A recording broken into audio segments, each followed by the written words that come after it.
Dragon ফল আমার ভাগ্যের চাকা ঘুরিয়ে দিয়েছে। ড্রাগন ফল খুব সুস্বাদু এবং পুষ্টিকর খাদ্য।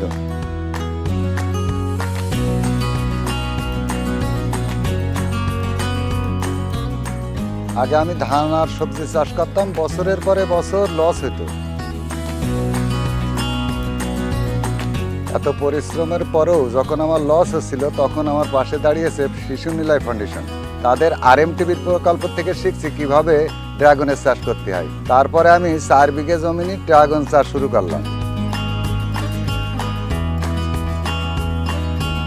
প্রথমে আমি 8 লক্ষ টাকার ফল বিক্রি করলাম, তাতে ভালোই লাভ হলো। তারপরে দেখলাম সিজনের সময় ফলের দাম পড়ে যায়, আর শীতের সময় তো ফলই হয় না। আমি হঠাৎ ভয় করলাম যে আবার কি লস হবে।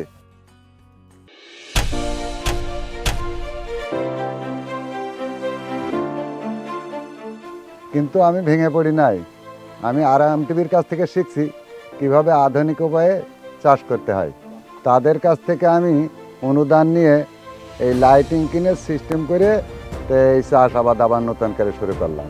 এখন আমি অফ সিজনে চাষাবাদ করি, তাতে সারা বছরেই ফল পাই। গত বছরে আমার সমস্ত খরচ বাদ দিয়ে 30 লক্ষ টাকার বেশি মুনাফা পাইছি।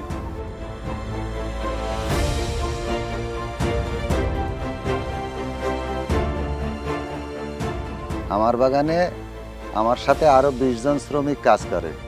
এতে করে আমার জীবনে যেমন আলো আসছে, আমার শ্রমিকের জীবনেও অনেকটা আলো আসছে। আমি এদেরকে নিয়ে আমার ব্যবসাটা আরও অনেক বড় করতে চাই।